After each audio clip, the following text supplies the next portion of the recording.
Ну ты нормальный. Не широкий. Ну, значит, все. Значит, давай, включай. Ребята, как слышно, видно?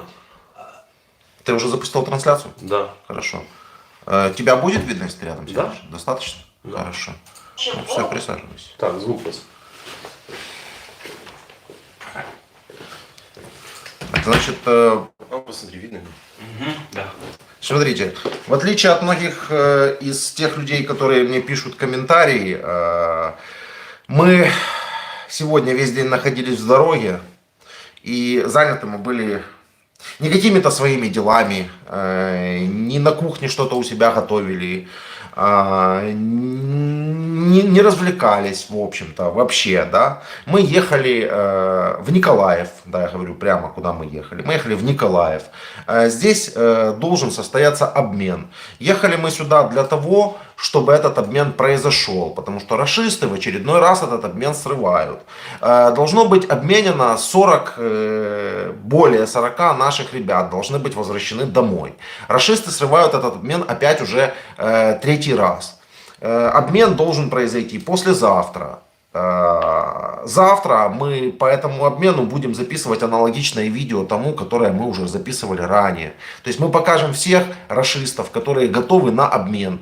Опять снова-таки зачитаем их всех. Снова покажем, что вот они, что мы готовы их менять. Уже третий раз россияне срывают этот обмен. И нам придется снова это все сделать для того, чтобы, может быть, как-то мотивировать их дополнительно к обмену.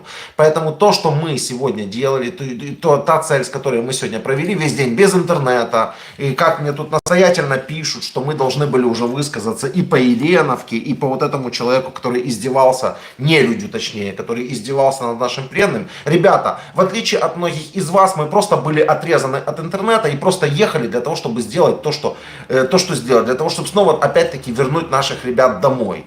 Но раз уж так кому-то сильно не имется, да, и мне тут утверждают, что я должен был отменить вот этот вот стрим, да, который был сегодня запущен, вот эту вот премьеру, да, пишут мне: Золкин, отмени срочно, народ тебя не поймет, народ тебя осудит. Проблема в том, что у нас народ вообще не понимает ничего, кроме того, что хочет понимать сам народ, точнее некоторые его представители. Вот они считают, что должно быть так, как они себе придумали. Им наплевать, что эта премьера была запущена еще со вчерашнего дня, анонсирована, что мы едем без интернета, что мы просто банально не можем читать и видеть все эти ваши комментарии, а увидели их только за 5 минут до премьеры. И премьера запущена. И да, здесь показывается, как мы гуманно относимся к пленному, как у него стоит аппарат Елизарова, как ему предоставляют помощь. Да, и в то же самое время всем нам, и нам точно так же с Дмитрием, и всем нам очень плохо и очень нехорошо от тех новостей, которые приходят сегодня по Еленовке. Поверьте,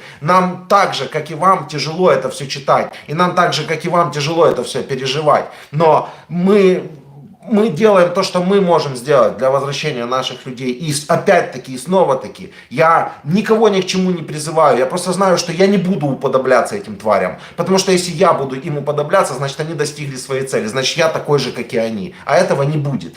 Понимаете? И мы все равно будем придерживаться той самой Женевской конвенции, о которой нас постоянно спрашивают. И всех международных правил и прав. Дмитрий, извините, не дал поздороваться. Добрый ранок. Ребят, смотрите, реально смотрите на вещи. Мы не сидим 24/7 за компьютерами и не мониторим. Сегодня эти новости и вот эти все там, все, что произошло, мы по сути узнали в дороге. Нам помогли это узнать. Мы вот сейчас экстренно вышли в онлайн. Вот у Дмитрия сумка справа стоит, да, вот брошенная на диван. Еще вещи. Мы сегодня съели по хот-догу, если что, по одному за весь день, да, в отличие от многих из тех, кто нам пишут эти комментарии. Вот мы ничего и не сделали, вот мы сразу поставили вот телефон, вот я выписал себе всю информацию, которую смог выписать, да, и мы сейчас будем доповідати по этой информации из тех данных, которые у нас есть, да, то есть, ну, вот те, которые нам пишут это все, они должны как бы хоть немножко задумываться над какими-то подобными вещами. Ну, ты пошел мы не веселимся. Ну, я хочу сказать, ребят, мы не веселимся, понимаете? Мы целый день катаемся. Я за вчера сделал столько дел, что я даже сейчас не вспомню их количество, да, просто потому что это постоянный поток, да. Может быть, кто-то думает, что нам по кайфу вот эти вот записывать все эти интервью, публиковать, да, что это мы удовольствие какое-то от этого получаем, или от всей этой езды. Так нет, ребят, мы тоже делаем какую-то свою часть работы и хорошо точно знаем, зачем мы ее делаем и какой она дает результат. Извините, Дмитрий, пошел по второму кругу, да? Да. В общем, давай про Еленовку. Ребят, прилет по Еленовке. Мы вряд ли кому-то что-то скажем нового. Но из тех данных, которые объективные есть на данный момент, самые сухие факты, да, я могу сказать одну вещь. По Женевской конвенции содержание пленных, пленные должны содержаться по Женевской конвенции в самой дальней точке от фронта. От проведения боевых действий, от линии разграничения, как угодно. Дословно в глубоком тылу. Дословно в глубоком тылу. Именно поэтому у нас пленные, российские пленные, содержатся возле Львова. Ни для кого не секрет, что они содержатся именно возле Львова. Это можно спокойно загуглить, кому нужно. Тот уже давным-давно нашел, где находится этот лагерь. Не нужно меня упрекать, что я это говорю. Потому что кому нужно, еще раз говорю, тот уже давно нашел. Но это факт. Да, пленные российские находятся возле Львова. И это действительно одна из наиболее отдаленных точек от линии разграничения. И это действительно глубокий тыл. Хотя и по Львову тоже прилетает иногда из России, но тут уж поделать ничего никто не может. И почему-то этим пленным ничего не угрожает. Вот у нас вот в этом глубоком тылу возле Львова вы видели, как они все содержатся. И да, действительно, слишком хорошие условия. И да, действительно, мы понимаем прекрасно, что наши пленные так не содержатся. То есть вы мне когда это пишете, что посмотрите, как содержатся наши пленные у них. Так что мне сделать? Ну что, идиоты? Вы реально думаете, что мы этого не понимаем? Вы кретины, правда. Вы думаете, нам нравится, что наши пленные содержатся плохо, а их хорошо или что? Я вот понять не могу. Чего вы от меня хотите? Послесловие там после этого ролика было наше в машине. Наши отношения. Кто не посмотрел, посмотрите, там 20 секунд. Так вот, первое, что нужно сказать по Еленовке, это простой и очевидный факт. Еленовка находится примерно в 10 километрах от линии разграничения. То есть мало того, что она не находится в максимальном отдалении или в глубоком тылу, она будто специально находится прямо возле линии разграничения. То есть пленные, которые находятся в этом лагере возле Еленовки, они подвергаются непосредственной опасности постоянно. И это нарушение Женевской конвенции. То есть те любители Женевской конвенции, которые рассказывают, посмотрите, где находится Еленовка, и вы увидите, что она находится прямо в непосредственной близости от линии разграничения. Это первое, что нужно сказать, да, по Еленовке. Подожди. Если исходить по Женевской конвенции, лагерь с нашими военнопленными должен быть где-то на Дальнем Востоке, куда ничего в принципе не может долететь и ничего произойти не может. Где? Ну, или, по крайней мере, на границе с Россией, если это считать, как они считают, Донецкая или Луганская область, то лагерь с нашими пленными должен быть, находиться на приграничной территории с Россией. Но он там не находится. Он находится в непосредственной близости к линии разграничения. Далее. Погибло 53 человека, по предварительной информации. 75 раненых. Что? Не, то. Появилось видео о том, где российские пропагандисты ходят над ранеными украинскими пленными и рассказывают им, что по ним ударил Хаймарс. По ним ударил Хаймарс, рассказывают, ходят над пленными людьми. Это не издевательство вообще, ходить над пленными людьми и рассказывать, что по ним ударил Хаймарс. Хорошо, вопрос. Вот, Униан опубликовал, Униан и тут Звезда Ньюс опубликовали интервью с одной из сотрудниц этой колонии. Вот что она говорит, послушайте. Известно о состоянии сотрудников СИЗО. К радости сотрудники СИЗО не пострадали. Они сейчас находятся в хорошем состоянии. Пострадали, к сожалению, только пленные. Известно о состоянии сотрудников СИЗО. Может мне кто-нибудь объяснить из рашистов великомудрых, как так происходит, что 53 погибших, 75 раненых, а из сотрудников СИЗО никто не пострадал? Как так вообще может быть? Как так бывает вообще? Объясните, потому что мы 4 месяца ничего не делаем, только ездим по местам лишения свободы, по лагерям, СИЗО, мы видели все, что угодно, и никогда не было такого, и не может быть такого, чтобы в непосредственной близости к более чем 120 пленным не было ни одного охранника. 53 погибло, 75 раненых. И что? Нет рядом с ними ни одного ни охранника, никого, ни представителя пенитенциарной системы? Или что? Или эти хаймарсы хитрые, о которых рассказывают российские пропаганды, они только по пленным бьют, что ли? Мы, как те, кто объездили практически все заведения, где содержатся и обычные заключенные, и военнопленные, ситуация, когда военнопленные могут быть без сотрудников, невозможна. Вот и все, это надо осознавать. Все, кто работает в этих заведениях, это знают и могут подтвердить. И правила одинаковые. Вот ни для кого не секрет. Потом пропагандисты разложили кусочки якобы хаймарса. Где они их разложили? Кусочки ли это хаймарса? И почему эти кусочки, вдруг стали ржавыми? Вот понять как бы невозможно. Но, тем не менее, они их разложили и показывают, смотрите, это хаймарс. Они эти кусочки хаймарса, наверное, по всем местам собирали, где у них были склады, куда эти хаймарсы действительно попадали. И принесли здесь показать. Но есть перехват СБУ. Как вы знаете, эти перехваты аутентичны и очень часто совпадают с другими общими данными. Из перехвата СБУ слышно четко, как двое боевиков переговариваются между собой, обсуждая вот эту вот тему, вот этот прилет, говорит, что никакого прилета на самом деле не было, что людей, вот этих вот наших пленных специально за 2 дня, не специально, очевидно же, что специально переселили в этот барак. И в этом же бараке, скорее всего, был какой-то внутренний взрыв. Да. Он был произошел внутри Потому барака. что обгоревшие тела, там видно, и эксперты говорят, что это не от прилета, это от этого. Мало того, есть еще информация. Канал Незыгай 5 июня в 10:46 писал такую штуку. Пост будет, ссылка. Не, стоп, скажу. Все то, о чем мы говорим, все видео, о которых мы говорим, все ссылки, о которых мы сейчас говорим по ходу стрима, сейчас после стрима будут просто закреплены у нас на телеграм-канале. И с соответствующей подписью. Так-то, то-то, то-то, то-то. Вот происходило. Давай. Пост тоже будет закреплен. Вторая цель — лагерь военнопленных в деревне Еленовка, где находятся нацисты с Азовстали и военнослужащие ВСУ.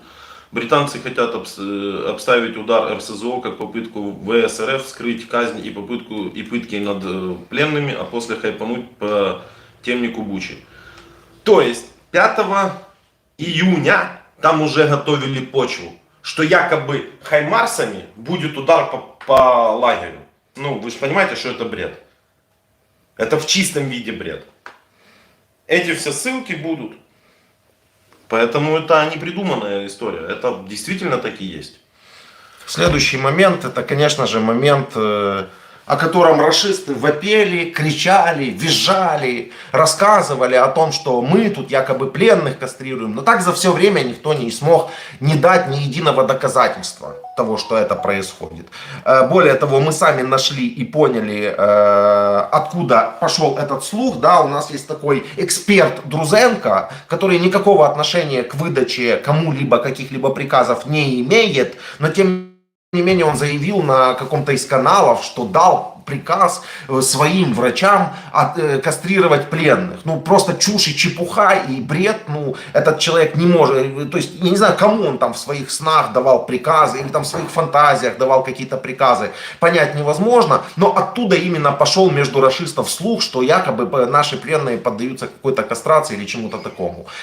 Их пленные, да, то есть когда мы их тут берем в плен. Но ни одного факта такого зафиксировано не было, даже приблизительно. действительно. Еще когда вели Красноярцева пилота везли, кто-то позвонил его жене из наших бойцов и пошутил об этом, что вот его сейчас везут на кастрацию. Но с Красноярцевым мы опять-таки общались, живой, здоровый, и не проверяли, но на отсутствие текстикул он не жаловался, по крайней мере. И тут вот появляется видео, где, действительно, об этом видео даже говорить тяжело, да, не то, что, если кто-то опять-таки не видел, опять-таки будет в Телеграме, да, где действительно над нашим пленным производятся такие издевательства, и мы знаем, кто этот человек. Этот человек установлен. Значит, сейчас я точно зачитаю его данные. Арашанов Виталий Валерьевич из формирования Брянка СССР, родился 21 февраля 1983 года из республики Калмыкия, город Элиста. Это тот же недочеловек, который засветился в одном из сюжетов РИА Новости, вот в этой же темной шляпе. Опять-таки ссылку скидываем в Телеграм, кому интересно, изучайте, смотрите. Большинство из этих материалов, которыми мы хотим с вами поделиться, они в принципе вообще не подходят для публикации в Ютубе. Их в Ютубе публиковать нет никакой возможности, просто потому что канал будет заблокирован, и на этом вся его история закончится. Также уже опубликованы, и мы еще раз переопубликуем все данные на его паспорта, все его личные данные этого человека. Это, как этот человек, только... я не знаю, с биологической точки зрения, и то у меня большие сомнения по этому поводу. Но опять-таки у всех вопрос, то есть, а вы видите, как они относятся? Мы видим. Мы видим, мы знаем, у нас по этому поводу нет никаких иллюзий. Поверьте, психологию рашистов мы знаем лучше, чем многие точно из вас. И тем не менее мы предпочитаем оставаться людьми. Я не знаю, что добавить. Я могу зачитать комментарии, которые мне писали, но я просто сейчас буду еще больше злиться. Смотрите, отвечать на вопросы не будем, потому что читаем чат.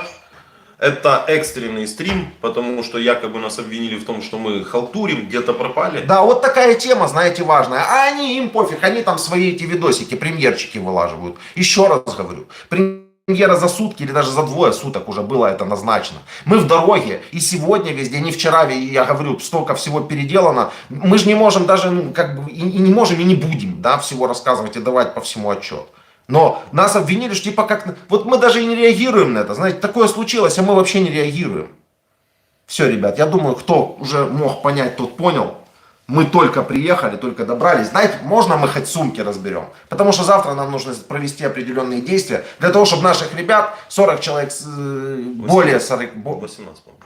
Это будет потом их 40. Это будет завтра. 18, по-моему. Суть какая? Более 40 человек, по моей информации, мы наших ребят должны вернуть домой. Мы работаем над тем, чтобы люди вернулись. Все. Слава ЗСУ, слава Украине. Хотите помочь? Помогите вооруженным силам Украины. Задонатьте, не знаю, может, информацией какой-то поделитесь. Есть у вас информация какая-то? В СБУ звоните. Куда нужно, во все инстанции. У нас люди даже не дошли до того, что понимать, что если они увидели какого-то коллаборанта или знают какие-то факты коллаборации или там сдачи, что нужно звонить в СБУ, а не Вове Золкину, блогеру, писать в Телеграм. Понимаете? Люди даже до этого не дошли, до простого понимания. Они уже какие-то тут советы раздают. Все, спасибо. Останавливай стрим.